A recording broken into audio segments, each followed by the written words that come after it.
اللہ جل جلالہ و تم برہانہ و اعظم شانہ کی حمد و ثنا کے بعد اس کے پیارے حبیب امام الانبیاء سرکار دو عالم صلی اللہ علیہ وآلہ وسلم کے حضور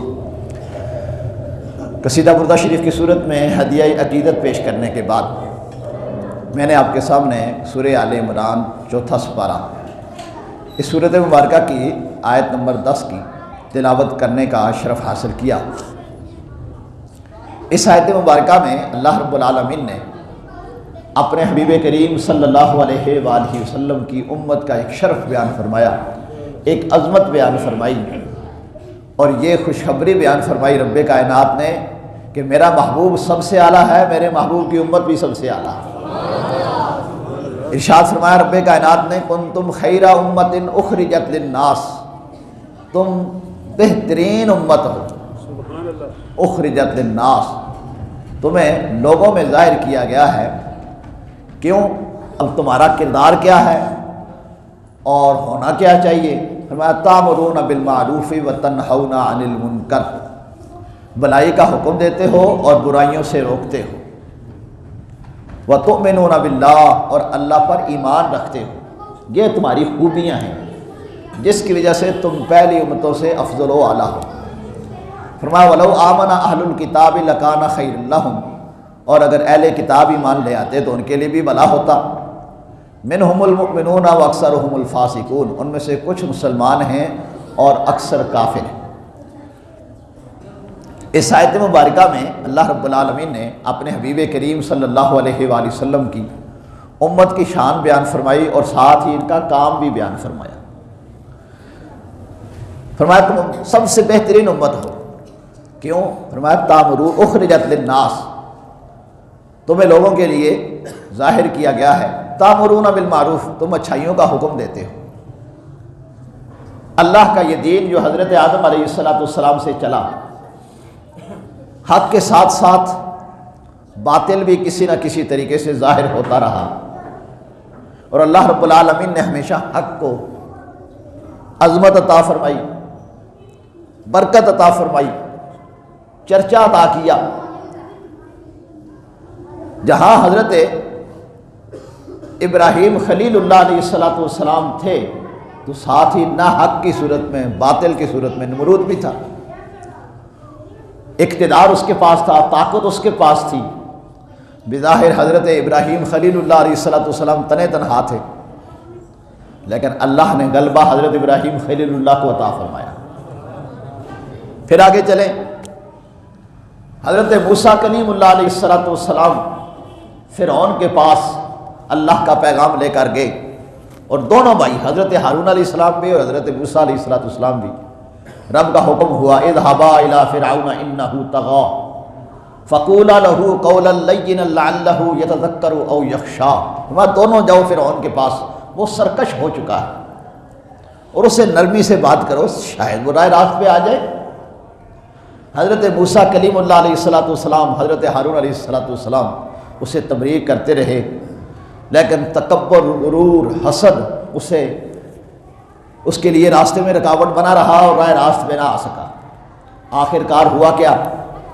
اللہ نے اسے دریا میں غرق کر دیا۔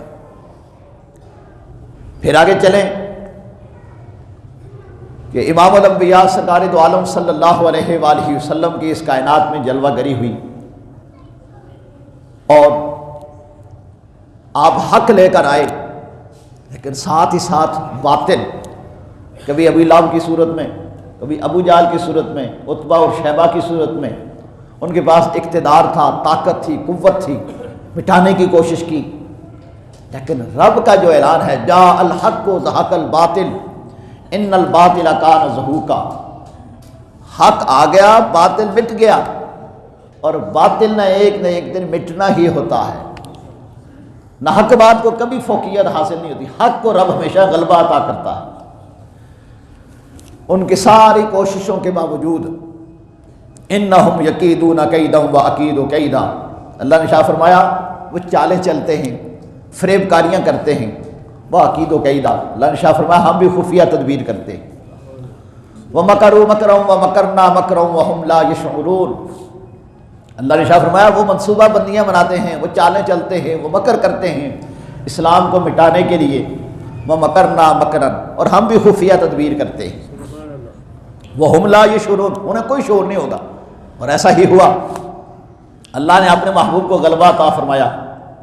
مکہ شریف سے نکلے تھے تو صرف حضرت ابوبکر صدیق ساتھ تھے، اور صرف 10 سال کے عرصہ میں دوبارہ جب مکے میں داخل ہوئے تو 12,000 کا لشکر ساتھ تھا۔ اللہ نے اپنے محبوب کو غلبہ عطا فرمایا۔ اللہ اکبر۔ اور پھر سرکار جب اس دنیا سے رخصت ہو گئے، اللہ کا یہ اعلان بھی کہ میرا محبوب آخری نبی ہے، اب قیامت تک اور نبی کوئی نہیں آئے گا، لیکن محبوب کے غلاموں نے وہ کام کیے جو پہلے انبیاء کرام کرتے رہے۔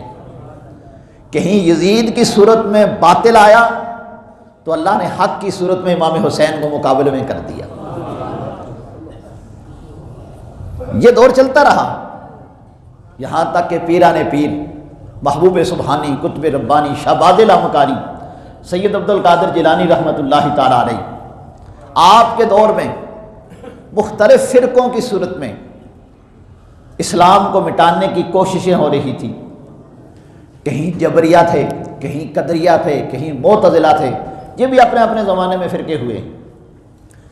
جبریہ کا عقیدہ یہ تھا کہ بندہ مجبور ہے، اسے اچھائی برائی اس کرنے کے لیے اس کے اوپر جبر کیا گیا ہے، اس کو تو شرعی احکام کا مکلف ہے ہی نہیں۔ معتزلہ کہتے تھے بندہ اپنے افعال کا خود خالق ہے۔ مختلف قسم کے فرقے، مختلف قسم کی ان کی جہتیں، اور اس وقت اللہ نے ان سارے باطل فرقوں کو مٹانے کے لیے اپنے محبوب پاک صلی اللہ علیہ وآلہ وسلم کی نسل پاک سے، آپ کی اولاد پاک سے پیران پیر عبد القادر جیلانی رحمۃ اللہ علیہ کو پیدا فرمایا۔ اور میں نے گزشتہ جمعۃ المبارک عرض کی تھی کہ آپ کی ولادت باسعادت سے پہلے ہی امام الانبیاء سرکار دو عالم صلی اللہ علیہ وآلہ وسلم نے آپ کے والد گرامی کو خواب میں بشارت عطا فرمائے تھے، یا ابا صالح آتاک اللہ ابنا فهو محبوبی و محبوب اللہ تعالی وسیکون له شان فی الاولیاء کشانی فی الانبیاء۔ حضور نے ارشاد فرمایا ابو صالح اللہ تجھے ایسا بیٹا عطا فرمائے گا جو اللہ کا بھی محبوب ہوگا، میرا بھی محبوب ہوگا، اور رب اسے یہ شان عطا فرمائے گا کہ جس طرح حضور نے ارشاد فرمایا جس طرح نبیوں میں میری شان ہے، ولیوں میں ایسے اس کی شان ہو، ولیوں میں ایسے اس کی شان ہو۔ جس طرح امام الانبیاء سرکار دو عالم صلی اللہ علیہ وآلہ وسلم کی ولادت باسعادت سے کائنات میں جلوہ گری سے قبل انبیاء کرام علیہ السلام بشارتیں دیتے رہے، پیران پیر عبد القادر جیلانی رحمۃ اللہ تعالیٰ علیہ کی ولادت، آپ کے پیدائش کی بشارتیں اولیاء دیتے رہے۔ حضرت حسن بصری رحمۃ اللہ تعالیٰ علیہ یہ تابعی ہے، حضرت علی شیر خدا رضی اللہ تعالیٰ عنہ کے شاگردوں میں سے ہے۔ انہوں نے اپنے زمانے میں بشارت دی تھی کہ بغداد میں ایک اللہ کا ولی پیدا ہوگا جس کا نام عبد القادر ہوگا، اور وہ یہ اعلان کرے گا کہ میرا یہ قدم اللہ کے ہر ولی کی گردن پر ہے۔ پھر ان کے بعد حضرت حسن عسکری رحمۃ اللہ تعالیٰ علیہ، حضرت جنید بغدادی رحمۃ اللہ تعالیٰ علیہ، وہ اللہ کے ولی زمانہ جن پہ ناز کرتا ہے، وہ اپنے اپنے زمانے میں بشارتیں دیتے رہے، یہاں تک کہ وہ لمحہ آ گیا کہ پیران پیر عبد القادر جیلانی رحمۃ اللہ تعالیٰ علیہ، اللہ نے آپ کو اس کائنات میں پیدا فرمایا، اور آپ نے رسول پاک صلی اللہ علیہ وآلہ وسلم کے دین کا کچھ چرچا کیا۔ اللہ نے آپ کو ایسی بے شمار کرامتیں عطا فرمائیں کہ قیامت تک ان کا چرچا ہو رہا ہے اور ہوتا رہے گا۔ آپ پیدائشی ولی تھے کیونکہ آپ کے والد بھی ولی، آپ کی والدہ بھی ولیہ، آپ کی پھوپھی جان بھی اللہ کی ولیہ، آپ کے نانا جان بھی اللہ کے ولی، سارا گھرانہ ہی ولی، اور آپ بھی پیدا ہوتے ہی اللہ کے ولی۔ میں نے گزشتہ جمعہ المبارک کو عرض کیا تھا، آپ نے پیدا ہوتے ہی ماہ رمضان المبارک کے روزے رکھنے شروع کر دیے، سحری سے لے کر افطاری تک ماں کا دودھ نہیں پیتے تھے۔ یہی ولایت ہے۔ ولایت صرف کڑے پہن لینے کا نام نہیں ہے، بال بڑے بڑے بڑھا لینا یا ننگا ہو کے پھرنا اس کا نام ولایت نہیں ہے۔ یہ تو ہمارے نادان لوگ اس کو ولایت کہتے ہیں۔ ولایت شریعت کی پابندی کا نام ہے۔ نماز کی پابندی کرے، قرآن پاک کی تلاوت کرے، روزے رکھے، زکوٰۃ ادا کرے، مخلوق خدا پہ شفقت کرے، اپنا ماں باپ کا ادب و احترام کرے، اس کا نام ولایت ہے۔ پیران پیر عبد القادر جیلانی رحمۃ اللہ تعالیٰ علیہ نے یہ سب کچھ کیا، اور پھر جو ہی ہوش سنبھالا تو آپ نے سب سے پہلا کام کیا کیا؟ قرآن پاک کی تلاوت کی، قرآن پاک سیکھا۔ اور قرآن پاک سیکھنے کے لیے آپ جب مدرسے جاتے تھے تو آپ کے ساتھ فرشتے باڈی گارڈ ہوتے تھے، اور وہ دوسرے طلباء کو کہتے تھے قوموا الی ولی اللہ، کھڑے ہو جاؤ، تمہارے پاس ایک اللہ کا ولی آ رہا ہے۔ آپ نے قرآن پاک ناظرہ پڑھ لیا، اور پھر جو بنیادی علوم تھے وہ آپ نے 17 سال 18 سال کی عمر میں اپنے علاقے میں ہی محلہ جیلان میں آپ نے یاد کر لیے۔ اور بچپن سے ہی والدہ کی فرمانبرداری، والدہ آپ کے چونکہ بچپن سے ہی ان کا سارا سایہ سر سے اٹھ چکا تھا، فوت ہو چکے تھے، والدہ کی فرمانبرداری، گھر کے کام کاج کرنا، ماں کا ہاتھ بٹانا، یہ بھی خوش نصیبی کی علامت ہوتی ہے بچے ہو۔ یہ تم بچوں کے لیے خاص طور پر پیغام ہے کہ اپنے ماں کی عزت کرنا، احترام کرنا، ماں کے ساتھ کام کرنا، باپ کی فرمانبرداری کرنا، یہ آگے جا کے اس کے پھر پھل ملتے ہیں۔ اور یاد رکھو، ماں باپ کی اطاعت و فرمانبرداری یہ ایک ایسا انعام ہے، اس کو کبھی اللہ ادھار نہیں رکھتا، اس دنیا میں ہی اس کا انعام مل جاتا ہے، کسی عمر میں بھی بندہ کرے۔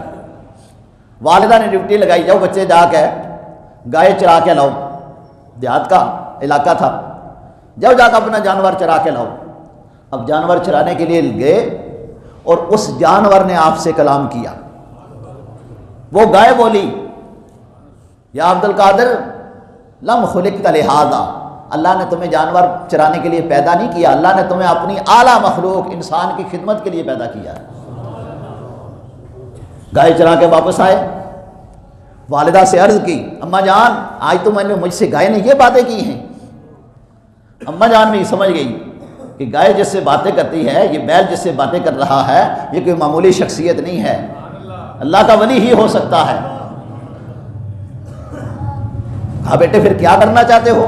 آپ نے فرمایا میں علم حاصل کرنا چاہتا ہوں، کیونکہ علم ہی وہ راستہ ہے جس کے ذریعے سے انسان مخلوق خدا کی خدمت کر سکتا ہے، اللہ کا فیض بندوں تک پہنچا سکتا ہے اور بندوں کو اللہ تک پہنچا سکتا ہے، یہ علم کے ذریعے، بغیر علم کے کچھ نہیں ہو سکتا۔ آپ نے اپنی والدہ سے کہا اماں جان میں علم حاصل کرنا چاہتا ہوں۔ والدہ نے کہا بیٹے اس وقت لوگ پیدل سفر کرتے تھے، قافلوں کی صورت میں سفر کرتے تھے، تم علم حاصل کرنے کے لیے شہر جانا چاہتے ہو، کوئی قافلہ نہیں ہے، کچھ نہیں ہے، کیسے جاؤ گے؟ آپ شوق علم، حضور غوث پاک رضی اللہ تعالیٰ عنہ، ابھی بچپنا ہے، 17-18 سال کی عمر ہے، علم کا ذوق اور شوق پیدا ہوا، والدہ سے گزارش کی اماں جان میں پڑھنا چاہتا ہوں، علم حاصل کرنے کے لیے شہر جانا چاہتا ہوں۔ تو والدہ نے فرمایا بیٹے شہر جانے کے لیے کسی قافلے کی ضرورت ہے، تنہا تنہا کیسے جا سکو گے؟ تو آپ شوق علم میں اپنے چھت پہ چڑھے تو دیکھا میدان عرفات آپ کے سامنے ہے اور وہاں حاجی دعائیں مانگ رہے ہیں۔ ابھی بچپن کا یہ عالم ہے۔ بغداد شریف میں، ایران کے اندر، جو اس وقت ایران کا علاقہ تھا، وہاں ہیں، اور ایران میں اپنی چھت کے اوپر چڑھتے ہیں تو میدان عرفات نظر آ رہا۔ اللہ اکبر، یا رسول اللہ، یا اپنے چھت پہ چڑھے، دیکھا کہ جناب وہاں حاجی ہیں اور ادھر سے قافلے حج کے لیے جا رہے ہیں۔ تو آپ نے اپنی والدہ سے عرض کی اماں جان قافلے جا رہے ہیں، ایک موقع میرے لیے میسر ہے، آپ بھی مجھے اجازت دیں میں علم کے لیے جاؤں، علم دین حاصل کروں۔ والدہ نے کہا ٹھیک ہے بیٹے میں تمہیں اجازت دیتی ہوں، تم جاؤ۔ لیکن ساتھ ہی ساتھ والدہ نے ایک نصیحت کی جو قیامت تک ہم سب کو اور ہمارے بچوں کو بھی یاد رکھنی چاہیے، اور وہ نصیحت کیا تھی، بیٹے ہمیشہ سچ بولنا ہے، ہمیشہ سچ بولنا ہے، جھوٹ نہیں بولنا۔ یہ ایک ایسا گر ہے جس بندے کے پاس یہ آ جائے وہ کامیاب ہی کامیاب ہے، کیونکہ یہ کریم آقا صلی اللہ علیہ وآلہ وسلم کا فرمان ہے جسے آپ کی والدہ نے اپنے بیٹے تک پہنچایا اور قیامت تک کی ماؤں کو یہ سبق دیا، اگر یہ چاہتی ہو تمہارے بچے تمہارے فرمانبردار بنے تو ان بچوں کو اللہ کا قرآن بھی سناؤ، نبی کا فرمان بھی سناؤ۔ اگر گانے سناؤ گے، فلمیں ڈرامے خود بھی دیکھو گے، بچوں کو بھی دکھاؤ گے، تو کبھی تمہارے فرمانبردار نہیں بنیں گے۔ پھر ڈراموں میں جو کچھ ہوگا وہی ڈرامے بازیاں تمہارے ساتھ بھی ہوں گی۔ اللہ کا قرآن پڑھایا، نبی کا فرمان سنایا کہ آقا صلی اللہ علیہ وآلہ وسلم کا فرمان ہے الصدق ینجی والکذب یہلک، سچائی نجات دیتی ہے، جھوٹ انسان کو برباد کر دیتا ہے۔ یہی گر کی بات بتا کے اپنے بیٹے کو رخصت کیا، اور ساتھ ہی ساتھ والد گرامی کے جو 80 دینار سے ان کو ماں نے تقسیم کیا، 40 وہ بیٹا جو آپ کے گھر میں موجود تھا آپ کی خدمت کے لیے اس کے لیے رکھے، اور 40 آپ کی گدڑی میں اندر کر کے سی دیے۔ آپ کے آج کل آپ نے زمانے آپ کوٹ کہہ لیں، گدڑی آپ نوجوانوں کو سمجھ نہیں آتی، اندر کر کے سی دیے، اور فرمایا بیٹے کرایہ میں تمہیں علیحدہ دے دیتی ہوں، راستے کا خرچ، اور یہ وہاں جا کے تمہاری ضرورت ہوگی، جب ضرورت ہوگی اسے نکال لینا۔ اب پیران پیر عبد القادر جیلانی رحمۃ اللہ تعالیٰ علیہ، جنہیں ہم 11ویں والے پیر کہتے ہیں، جنہیں ہم غوث پاک کہتے ہیں، ابھی نوجوانی کا عالم ہے، اور در جوانی توبہ کردن شیوائی پیغمبری، جوانی میں توبہ کرنا، جوانی میں راہ راست پہ آ جانا، یہ انبیاء کا طریقہ ہوتا ہے۔ جو بندہ جوانی اپنی سنبھال لیتا ہے وہ بڑھاپے میں پھر اللہ کے بہت زیادہ قریب ہو جاتا ہے، کیونکہ دنیا کا ایک اصول ہے، جو بندہ جوانی میں گورنمنٹ کی نوکری کرتا ہے تو جب وہ بوڑھا ہو جاتا ہے، ریٹائر ہو جاتا ہے، اس کی پینشن لگ جاتی ہے، گورنمنٹ اسے پینشن دیتی ہے کہ تو جب جوان تھا تو نے ہمارے ساتھ کام کیا، اب تو بوڑھا ہو گیا ہے، کام نہیں کر سکتا، لیکن ہم تیری پینشن لگا دیتے ہیں، ہم تجھے محروم نہیں چھوڑتے۔ تو جب دنیا دار ایسا کر سکتے ہیں تو رب تو بڑا غفار ہے، وہ تو بڑا کریم ہے۔ جو بندہ جوانی میں توبہ کرتا ہے، جوانی میں عبادت کرتا ہے، اب اگر وہ بوڑھا ہو جاتا ہے، اب اگر وہ بیمار ہو جاتا ہے، اب وہ عبادت نہیں کر سکتا جو جوانی میں کرتا تھا، اللہ اسے جوانی والا ثواب عطا فرماتا ہے۔ جو حالت تندرستی میں کرتا تھا، کسی کی تیمارداری کرتا تھا، کسی کے کام آتا تھا، رات کو تہجد پڑھتا تھا، نفلی روزے رکھتا تھا، اب بوڑھا ہو گیا، اب بیماری لگ گئی، شوگر کی بیماری ہے، بلڈ پریشر کی بیماری ہے، کسی اور بیماری میں مبتلا ہو گیا، اب روزہ نہیں رکھ سکتا، تمنا ہے دل کی، تو اللہ تبارک و تعالیٰ اسے رکھنے والوں کا ثواب عطا فرماتا ہے، وہ بڑا کریم ہے۔ اس لیے جوانی کی عبادت اللہ کو بہت پسند ہے۔ تو پیران پیر عبد القادر جیلانی رحمۃ اللہ تعالیٰ علیہ جوانی کے عالم میں 18 سال کی عمر، 17-18 سال کی، گھر سے جانے لگے، والدہ نے نصیحت کی بیٹے ہمیشہ سچ بولنا ہے۔ اس بات کو پلے باندھ کے مسافروں کے ساتھ چل نکلے، کافرے کے ساتھ چل نکلے۔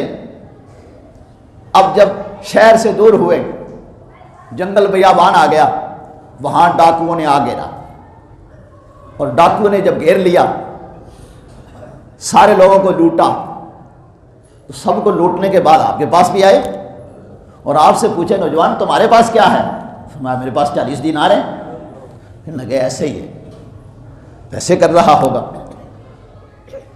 یہ بات پوچھ کے وہ آگے چلا گیا، دوسرا، تیسرا، چوتھا، 70 ڈاکو، ہر ایک آتا جاتا پوچھتا جاتا، اور آپ سب کو ایک ہی جواب دیتے۔ جب ساروں نے مال لوٹ کے اپنے سردار کے سامنے لے جا کر مال اکٹھا کیا، سردار نے رپورٹ مانگی، ہاں جی بتاؤ کس سے کیا کیا لیا، کس کے پاس کچھ باقی رہ گیا؟ تو سب نے کہا جی ایک نوجوان ہے جو کہتا ہے میرے پاس 40 دینار ہیں، ہمیں یہ جرت نہیں ہوئی کہ ہم اس کی تلاشی لے سکیں۔ اللہ اپنے پیاروں کو رعب اور دبدبہ بھی عطا فرماتا ہے، ہمیں جرت نہیں ہوئی، بس اس کی زبان پہ اقرار کر لیتے رہے، پوچھتا کیا ہے، کہنے لگے 40 دینار ہیں، بازار کسی جیب میں نہیں تھے، ہم آگے نہیں بڑھ سکے۔ اس نے کہا اچھا لے آؤ اسے میرے پاس۔ اس نوجوان کو جب ڈاکوؤں کے سردار کے پاس لے جایا گیا تو ڈاکوؤں کے سردار نے پوچھا نوجوان بتا تیرے پاس کیا ہے؟ میرے پاس 40 دینار ہیں۔ کہاں ہیں؟ یہ اندر میرے والدہ نے گدڑی کے اندر سیے ہوئے۔ کہا تمہیں پتہ ہے ہم ڈاکو ہیں، سب کو لوٹ رہے ہیں؟ کہا مجھے پتہ ہے، اللہ کے ولیوں کو پتہ ہوتا ہے کون ڈاکو ہے، وہ سب کے اوپر ان کی نگاہ ہوتی ہے، مجھے پتہ ہے تم ڈاکو ہو۔ کہا پھر اپنا مال بچایا کیوں نہ؟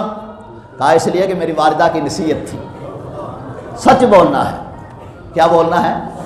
سچ بولنا ہے، میری والدہ کی نصیحت تھی۔ بس آپ کے یہ الفاظ نکلنے تھے، گفتگو گفتہ عبداللہ بود گرچہ از حلقوم عبداللہ بود، گفتگو گفتہ اللہ بود گرچہ از حلقوم عبداللہ بود۔ کہتے ہیں اللہ کے پیارے کے منہ سے جو نکلے ہوئے الفاظ ہوتے ہیں وہ اللہ ہی کے ہوتے ہیں، نکلتے اس کی زبان سے ہیں، نکالنے والا اللہ ہوتا ہے۔ بس آپ کے یہ الفاظ نکلنے تھے کہ میری والدہ نے ہمیشہ سچ بولنے کا کہا ہے، میں نے سچ بولنا ہے۔ ڈاکوؤں کے سردار کے آنکھوں سے آنسو جاری ہو گئے، رونا شروع ہو گیا۔ ڈاکوؤں نے پوچھا کہ مال ہم سارا تیرے پاس لے آئے، اتنا عرصہ ہو گیا ہے لوٹتے ہوئے، کبھی رویا نہیں، اس نوجوان کی باتوں سے رونے لگ گیا؟ اس نے کہا ہاں، اس نوجوان کی بات نے مجھے اندر کو جگا دیا ہے، میرے مردہ دل کو زندہ کر دیا ہے، اس لیے آپ کو محی الدین کہتے تھے، دین کو زندہ کرنے والے، اس نے میرے اندر کو زندہ کر دیا ہے۔ وہ کیسے؟ کہا اس طرح کہ یہ بچہ اپنی والدہ کا فرمانبردار ہے اور میں کتنا بد نصیب ہوں، اپنے رب کا نافرمان ہوں، میں اپنے رب کی کتنے عرصے سے نافرمانی کر رہا ہوں، اور یہ کتنا خوش نصیب ہے کہ اپنی والدہ کی فرمانبرداری کر رہا۔ آپ کا یہ کہنا تھا، اس ڈاکو سردار نے اسے کو سارا مال سب کو واپس کیا اور سچے دل سے توبہ کر کے آپ کے قدموں پہ قربان ہونے لگا۔ اور باقی ڈاکو نے جب دیکھا، ان کا ہمارا سردار اگر برائی میں آگے تھا، اب نیکی میں بھی ہم تیرے پیچھے پیچھے، تو توبہ کرتا ہے تو ہم بھی توبہ کرتے ہیں، اور سارے کے سارے اللہ کے ولی بن گئے۔ اللہ اکبر، یا رسول اللہ، یا علی، یا غوث اعظم دستگیر۔ کلام ولی میں یہ تاثیر دیکھی، بدلتی ہزاروں کی تقدیر دیکھی، نگاہ مرد مومن سے بدل جاتی ہیں تقدیریں، اگر ہو ذوق یقین پیدا تو کٹ جاتی ہیں زنجیریں۔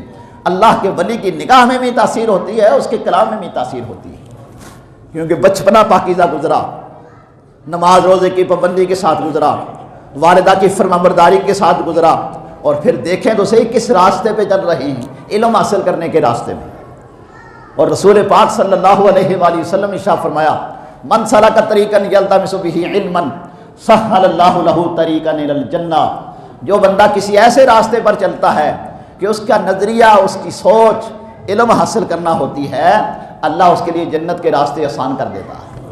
یہ جنت کے راستے پہ چل رہا ہوتا ہے، طالب علم گھر سے علم حاصل کرنے کے لیے نکلتا ہے، فرشتے اس کے پاؤں کے نیچے اپنے پر بچھاتے ہیں، اور بلوں میں رہنے والی چمٹیاں اور سمندروں کی رہنے والی مچھلیاں اس کی بخشش کی اور اس کی درجات کی بلندی کی دعائیں مانگتی ہیں، کیونکہ انہیں بھی پتہ ہوتا ہے یہ علم حاصل کرے گا، پھر اللہ کا پیغام انسانیت تک پہنچائے گا اور انسانوں کی فریادیں رب کائنات تک پہنچائے گا، یہ واسطہ برقرار رکھے گا، رابطہ برقرار رکھے گا، یہ وسیلہ بنے گا، اللہ اس کے صدقے ہمارے اوپر بارش نازل فرمائے گا۔